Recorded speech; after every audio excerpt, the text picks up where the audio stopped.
So in this talk, I've titled it Communication and Education, Trim Tabs for Climate Truth and Action. And if you're not sure what a trim tab is, I will circle back to it. I'm going to keep you wondering for a little bit about what a trim tab is. And I hope to make the case, let me just get my slides sorted, that climate science education is no longer enough, that understanding the role of cultural cognition and identity politics is important for communicating climate change. So this is really looking at some of the pieces that social science research has really brought to the table in the last 10 years. And that active hope empowerment is critical in both communication and education. And to do this, I'm going to draw on my own research, which I'll talk about the survey that I did at the very end of the talk, as well as others' social science research that is unfolding. And as I'm going, please feel free to pop questions into the chat. I won't respond to them in real time, but at the end, it can help us sort of keep a log of some of the things that maybe sparked some curiosities for you.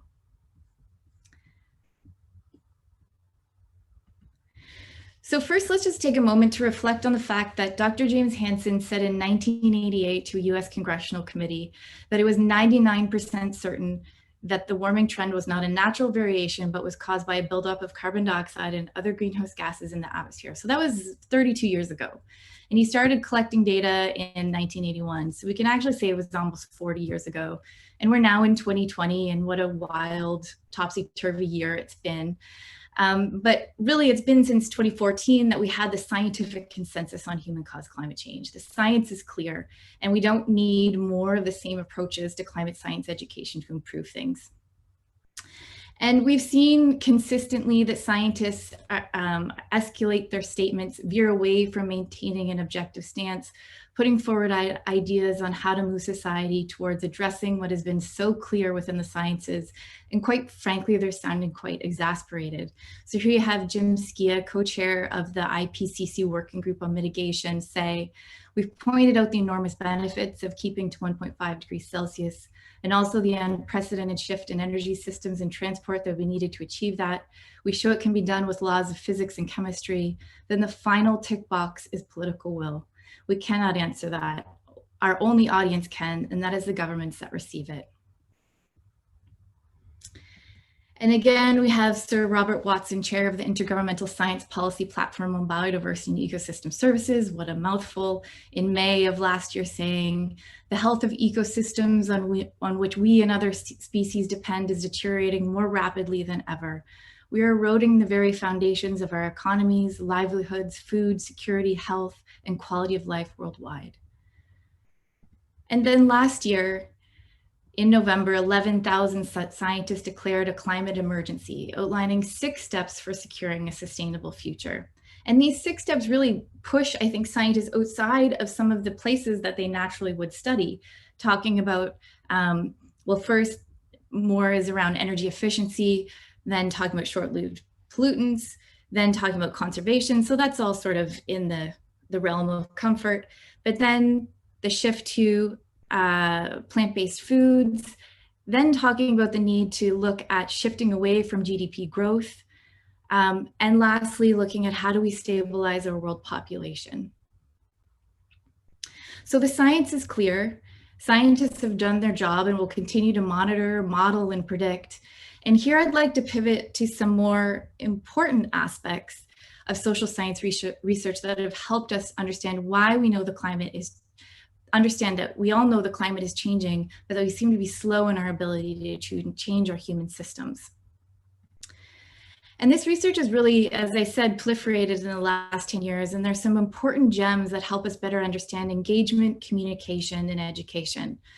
And so first, I'll just identify that mainstream media has predominantly used a doomsday narrative framing to report on climate change news, and it really focuses on problem identification. So when it comes to climate change, many people develop defense mechanisms to manage the psychological tension they experience as they come to learn about the slow motion emergency threatening us and our planet's quality of life. And this emotional existential anxiety is met with denial, distraction, exhaustion, and this is all a very normal psychological response. I'm going to just give a quick shout out to a colleague, Ellen Kelsey, who has a new book. You may have heard it on CBC. There's been a lot of interviews with her. And it really brings together this interesting sort of positionality. And the book is called Hope Matters: Why Changing the Way We Think is Critical to Solving the Environmental Crisis, developing a nuanced argument about media framing, focusing on this the way that we focus on problem identification, as well as this starting line fallacy that makes it seem that nothing has been accomplished. And again, I think we just also witnessed that things are changing, especially with young people bringing forward climate action plans like we just saw. We can start to see and measure how some of these shifts and the calls to action are starting to be answered. So her argument is that change is happening, and that to have active hope is not to engage in wishful thinking, but a mindset that attends to the realities of what is at stake and the grit to work towards changing it. I'll also, while I'm plugging books, suggest, if you haven't come across The Future We Choose: Surviving the Climate Crisis by Christina Figueres, who was the UN Executive Secretary for Climate Change and the architect behind the Paris Climate Change Agreement, wrote this book along with Tom Rivett-Carnac that really talks about two different future scenarios, the importance of this particular moment, and really recognizing that the future is plural, but it is born from today. And it's really about the mindsets that we have in terms of how we frame those futures as to where we will go. So this is not to say with either of these that we can blue sky our way out of what the current reality is, but it's really a reflection on how we frame the ways that we communicate about the crisis. So I'll just also, and apologize, the slide isn't as clear as I would like. In juxtaposition to this idea, and we've seen it again and again through the environmental movement for the last 30 to 40 years, sometimes this focus on how do we motivate, and using fear as a way to sort of help motivate people. And this study is called Promoting Positive Engagement with Climate Change Through Visual and Iconic Representations. And it really shows that fear isn't going to do it. It doesn't engage people over the long term or to engage masses. And what the researchers did is they showed participants photos and asked participants whether the photos made them feel strongly or very strongly that climate change is important. And then asked participants which photos made them feel that they could do something about climate change. And the images that made people feel strongly that climate change is most important are often the same images that make participants feel unable to do anything about it. So for instance, a starving child due to famine is going to have a strong emotional response. It's going to make climate change seem really important. And it's at the same time, that same image that's going to make someone feel unable to do anything about it. So this type of research led to the organization Climate Outreach to develop a visual database called Climate Visuals to that they test this through various focus groups to see what kind of images align with some of these communication strategies that show longer term engagement. So the other sort of strand I'd like to highlight on is we've learned from social science research that climate change facts are subject to cultural cognition. And that is, we automatically look for information that confirms what we already think, want, or feel. And in terms of climate change, the bias works both ways. Those who are already concerned about global warming will read more news that confirms it.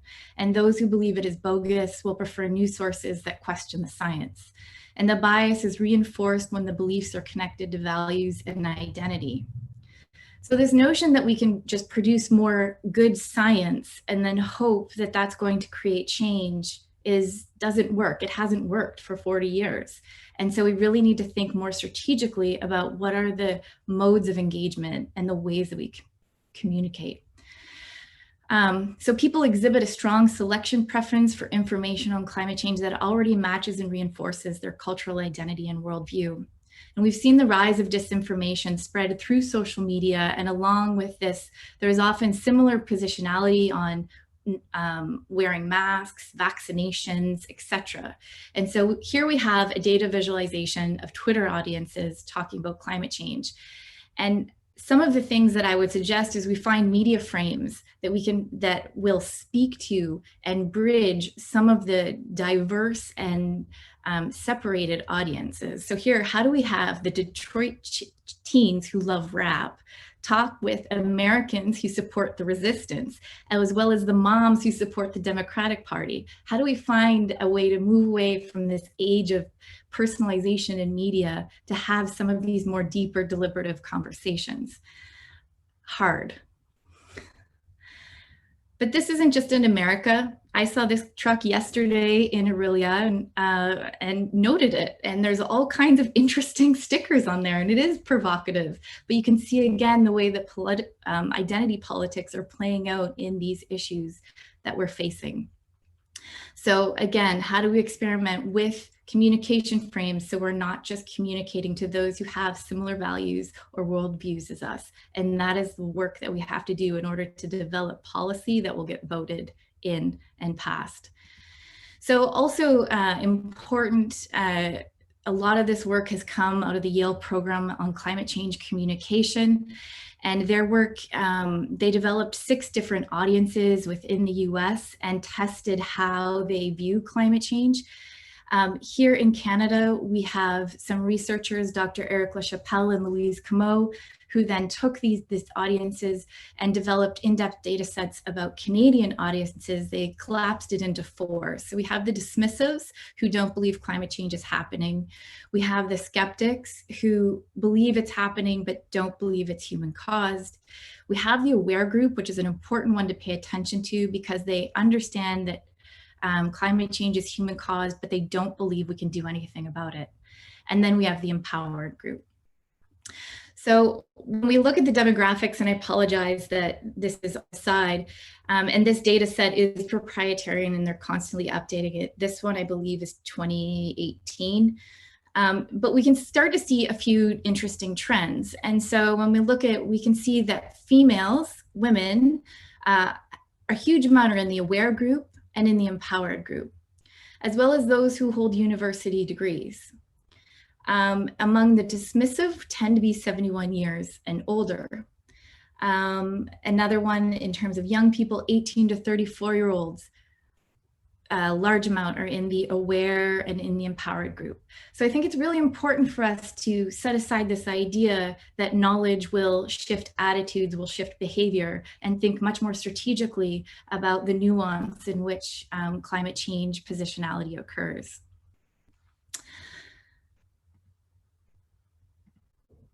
I grabbed this from one of their webinars, and again, this is confidential data, but interesting to see among the 4 different political parties, as of October 2018, a politicization of belief in climate change within the Conservative Party.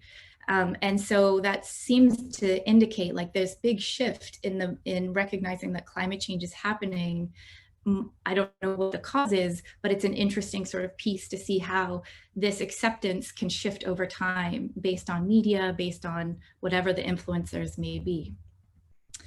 And last, before I get to my research, I do just want to talk a little bit about Per Espen Stoknes. So if you are someone engaged in communication about climate change, he has an awesome TED Talk called How to Transform Apocalypse Fatigue into Action on Global Warming. And it really sort of summarizes nicely a lot of the gems of social science research in the last 10 years to look at this is all the barriers for why climate news aren't received. So the geographic or temporal distance that people have, the doomsday framing, the dissonance. So people recognize that it's happening, but then when they look to do something, they don't have a good option that's easy or convenient. The denial, we get exhausted psychologically, we just don't want to hear it. And then identity, the way that our political identities also shape how we receive certain news. The good news is he puts forward some ways that we can flip these barriers into communication strategies. So using the power of social networks, non-elite social actors to talk about change that's happening, using frames of support to show positive emotions, making simple, making climate-friendly behaviors easy and convenient, like the walking bus is an awesome example. Using story to share the stories to create meaning and community, and last are signals, so ways to identify when we've reached really positive milestones. So next, I'll now quickly speak to some of the research that we've done on climate change education in the formal education system. And I'll start with Greta's quote. So why should I be studying for a future that soon will be no more when no one is doing anything whatsoever to save that future? And what is the point of learning facts within the school system when the most important facts given by the finest science of that same school system clearly mean nothing to our politicians and our society?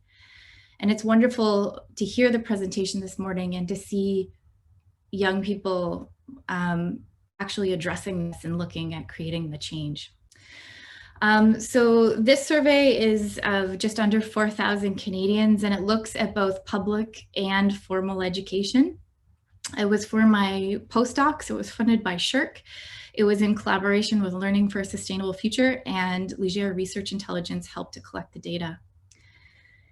And it really was, the first part of the survey was to gain an understanding of Canadians' current levels of knowledge and perceptions of climate change, their understanding of the risks, assess Canadians' views on how the education system should respond to climate change, and last, and this is sort of where the data set is unprecedented, look at what's happening in schools across Canada.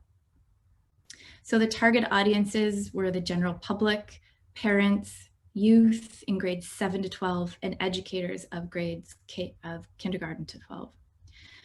I won't speak to the methodology.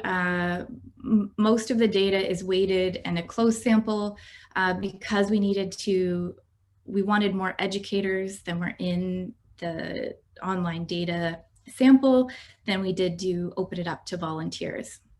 And I can speak to some of the nuances in the data.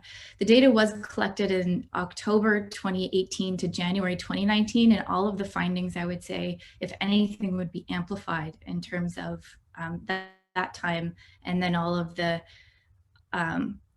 momentum of climate change advocacy that happened throughout 2019.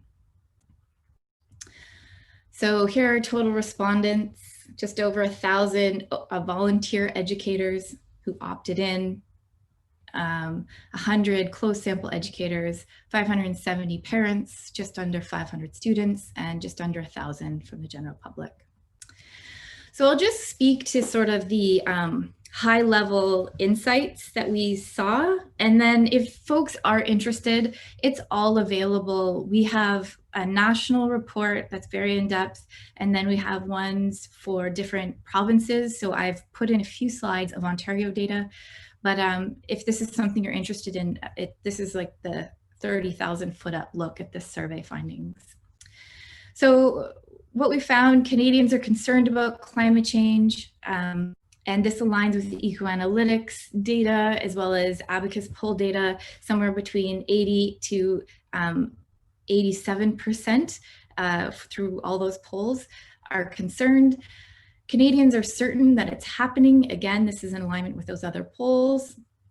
They're less sure about human impacts, and so that's the cause. And we had a bit of survey priming where in the beginning of the survey, only 46 of Canadians indicated that they think climate change is caused by humans. And then by the end of the survey, we had a similar question, and then 73% agreed, which showed that there was some priming happening and that people were maybe connecting, learning through the survey. I've highlighted this next statistic because I think it's critical.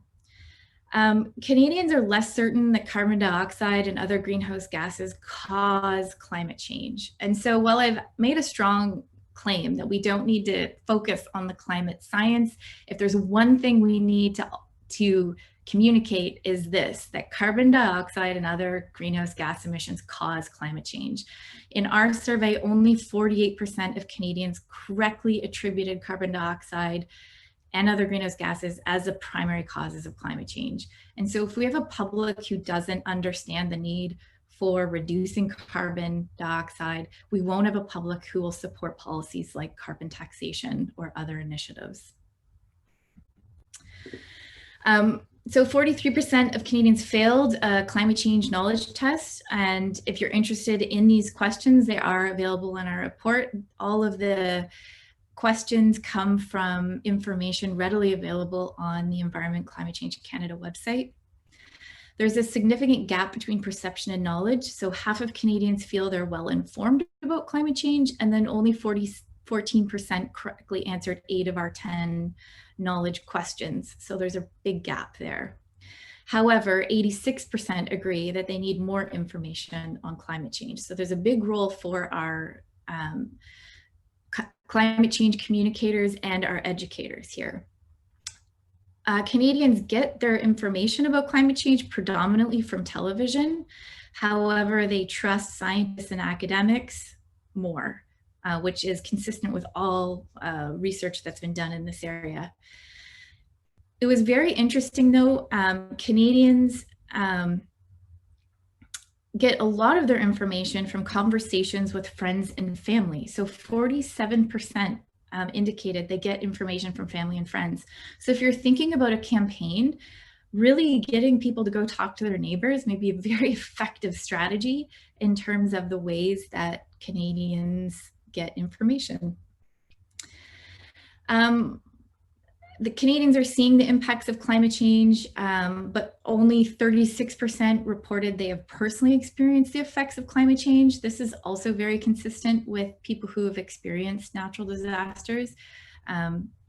There's an othering that, they often distance the impacts. 2/3 of Canadians are taking action to reduce climate change. So 2/3 said they are doing things, but we weren't able to validate that. So that's not so helpful. Interestingly, only 30% of Canadians agree that new technologies will solve the problem without individuals having to make big change. So that's a very interesting attitudinal position, as well as 57% of Canadians believe their actions have an impact on climate change, while 79% agree that while personal actions are important, systemic change is needed to address climate change. So there seems to be a readiness among the Canadian public for a strong policy. So let's talk about education. This is the second half of the survey and what's happening in our school systems. Oh, sorry, this is actually the public's view on our school systems. Canadians and educators agree that more should be done to educate young people about climate change. 65% of Canadians agreed, and the majority of our educators from both samples were highly supportive. Limited class time is spent on climate change content. So among our close sample, only 1/3 reported teaching any climate change. And for teachers who do integrate climate change content, most students experience 1 to 10 hours of instruction per year or semester. For me, that was quite eye-opening, given that climate change is the existential threat of the 21st century, that students are only receiving between 1 to 10 hours per year or semester. So this is, I just grabbed a few shots of the data. So this is this question: do you think the education system should be doing more or less or about the same as now to educate young people on climate change? And you can see across our different segments, everyone's over 50%. Parents were the least convinced. This is the question around how many hours of instruction. And I will just sort of add this piece about our close sample educators. 50% said it's not applicable. So that also shows the need for professional development for educators to see that there are links to their subject, because they're not even necessarily seeing the ways that they could be teaching about climate change.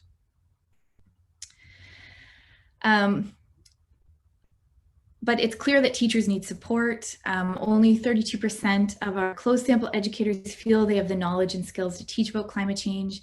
And they say they need professional development, classroom resources, current information on climate science, curriculum policy, as well as information on the economics and the politics of climate change, and as well as local and relevant data. As well, there was this understanding that climate change is of every kind of subject teacher, while it's predominantly taught in science and social studies, the majority felt that all teachers should be teaching it. So there's clearly a gap there. And this is just the data. And this is the last stat that I'll share before ending.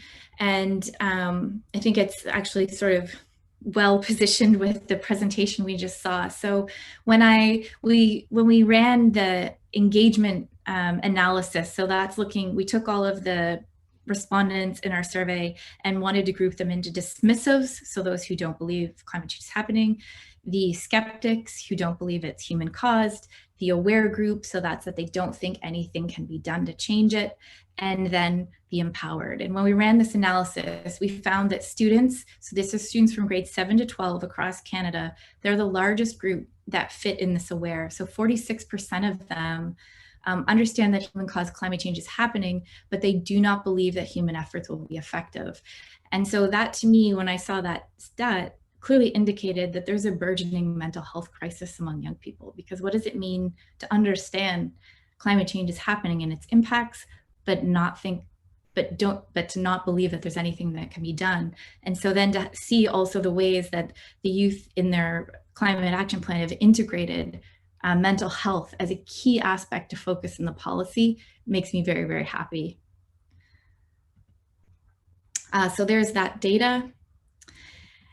And then I'll just end there. There are several recommendations we put forward, and those are all available in our report, but I feel like I probably went over time, and I'd rather answer any questions and let you all have your meeting as well. Thank you.